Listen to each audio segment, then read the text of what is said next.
Yo la famille, je vous souhaite la bienvenue sur ma chaîne Briche FCB les gars. On se retrouve pour le débrief inattendu du Real Madrid, défaite 2-1, une soirée de Ligue des Champions cruciale pour le sort de Xabi Alonso, défaite 2-1 de Madrid face à l'Armada, j'ai envie de dire, de Pep Guardiola, 2-1 face à Manchester City à domicile.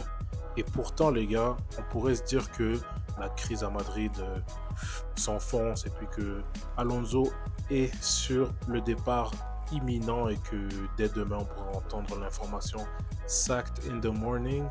Mais bizarrement les gars, je trouve que le Real a fait une bon, on va pas aller jusqu'à dire qu'ils ont fait une bonne prestation et qu'ils ont un peu sauvé les meubles parce que ils n'arrivent pas à aller chercher le résultat, ne serait-ce que le match nul pour un peu sauver la tête d'Alonso. Mais on a vu bizarrement Real Madrid qui montre un peu les crocs, qui montre un peu de son envie de gagner, cette motivation qu'on n'a plus vue au Real depuis minimalement depuis cette saison, on l'a pas vu. Bizarrement, le Real qui montre ça. Donc, moi personnellement, les gars, je pense qu'avec une prestation comme aujourd'hui, même s'ils ont perdu, ils ne se sont pas fait marcher dessus, ils ne se sont pas fait humilier. Je pense que Xabi Alonso s'est acheté un peu plus de temps. Et même si c'est pas quelque chose de souhaitable pour nous, Catalans, Barcelonais, Massiens, mais que Xabi Alonso reste un peu, ça peut être positif pour nous. J'ai envie d'aller réaffronter ce Real Madrid de Xabi Alonso en Super Coupe, advenant le fait que le Barça et le Real atteignent la finale respectivement. J'ai envie d'aller l'affronter en finale pour un peu. On a un contentieux aussi à les régler parce qu'il ne faut pas oublier qu'ils nous ont battus à l'aller au Santiago Bernabéu 2-1. On était un peu dans une mauvaise phase. Et eux, paradoxalement, étaient assez dans une bonne phase. Mais pour revenir sur ce match, les gars, le Real qui s'incline face à City. Un City non plus qui m'a pas trop impressionné, qui était un peu moyen, j'ai envie de dire, qui est venu faire le strict minimum, qui n'est pas venu avec ses armes, avec les crocs, avec l'odeur du sang comme on pouvait s'attendre. On aurait pu imaginer que le City de Guardiola viendrait humilier le Real Madrid de Santiago Bernabéu, mais non. Pourtant, ils étaient en pleine capacité de leurs moyens. Ils avaient un Erling Haaland présent, des Ryan Cherki, Foden. Toute leur armada était là, mais à contre-courant, j'ai envie de dire, le Real qui montre un visage assez positif, pas en termes de jeu, pas en termes de tactique et tout. C'était quand même très bancal en termes de niveau de jeu. Mais on a vu quand même une motivation. Les joueurs qui faisaient les efforts, le stade qui soutenait leurs joueurs. On a vu un Rodrigo qui, parlons de lui, a mis fin à son streak de peut-être 30 matchs sans avoir marqué. On a vu un Rodrigo concerné. Selon moi, c'est peut-être même l'homme du match offensif du côté du Real. Un Rodrigo concerné qui a été très dangereux, qui ouvre le score et qui permet au Real d'y croire et qui, j'ai envie de dire, sauve la tête d'Alonso pour quelques semaines encore. Même s'il fait supposément partie des joueurs qui mènent la rébellion dans ce club, on a vu un peu quand même que l'ego de ces joueurs a été touché et qu'ils ont montré un peu au moins une réaction au niveau personnel. On a vu Vinicius qui, ma foi, lui, était très mauvais. Il y a beaucoup d'occasions qu'il a gâchées.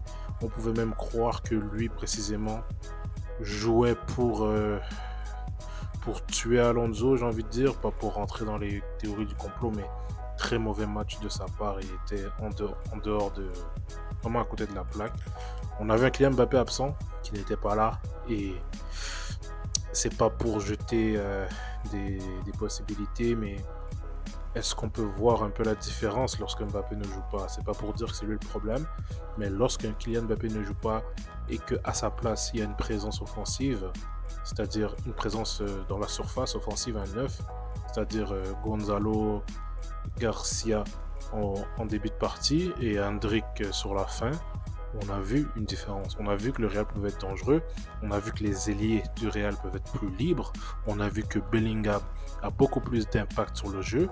On a vu que Bellingham et Arda Güler peuvent cohabiter ensemble parce que les choses sont minimalement structurées, c'est-à-dire que le 9 est en pointe et c'est tout ce que ça prend littéralement pour pouvoir un peu libérer les autres.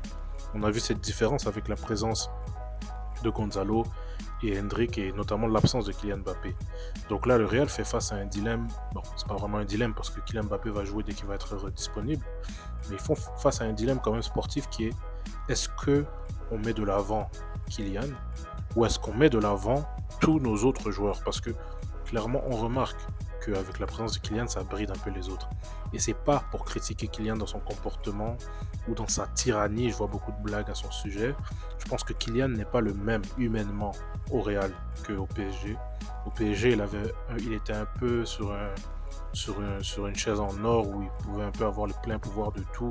C'était le chouchou des Français, etc. Maintenant, à Madrid, je pense que l'humain Kylian, l'homme, il est conscient qu'il est dans une institution plus grande que lui, qu'il doit un peu se soumettre à certaines décisions, qu'il est là pour être décisif et pour faire son travail. Il n'est pas là pour être président, joueur, entraîneur, joueur et tout. Je pense qu'il est très conscient de ça, sauf que sportivement, quand même, sa présence crée des problèmes. Et ça, les gars, on va peut-être faire un segment sur ça, une vidéo complète sur la situation au Real Madrid, comment moi je l'aperçois et tout.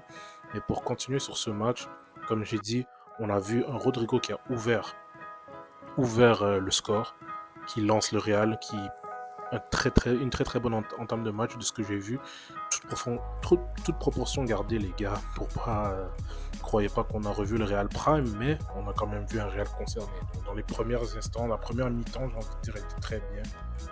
Et malheureusement, le Real qui se plombe sur des erreurs. Courtois qui relâche un ballon sur un corner, O'Reilly qui égalise. Quelques minutes après, Rudiger qui fait une bourde inacceptable. Il défend comme un catcheur. Penalty à Haaland qui le place tranquillement. Et le Real qui tire de l'arrière 2-1 à la mi-temps, alors que l'entame de match était très très très positive.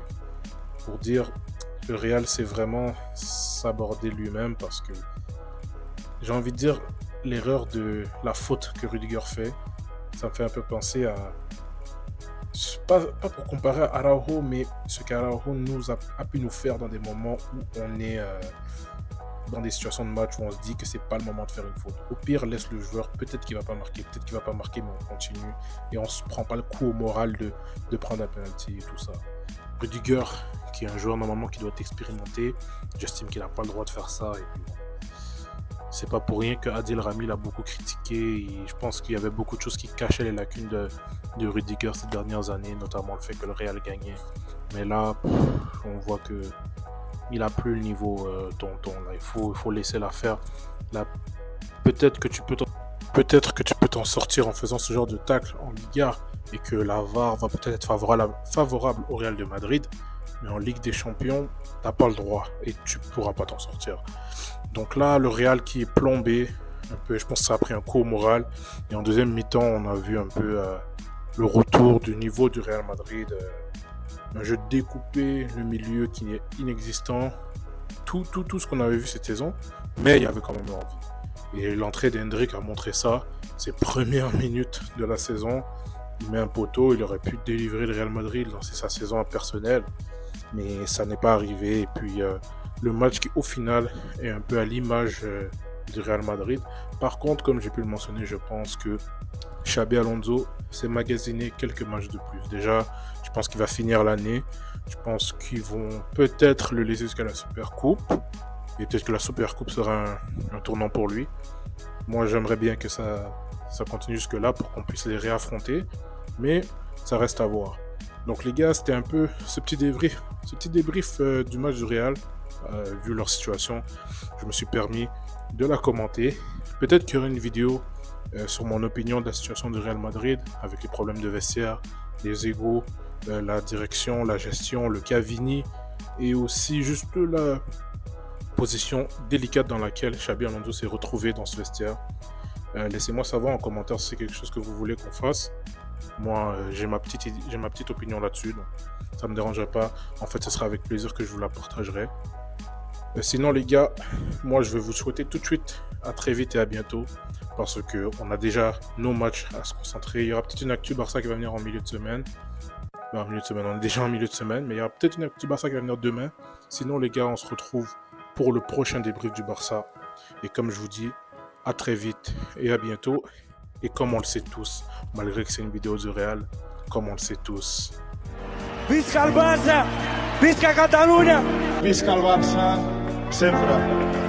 Visca el Barça i visca Catalunya!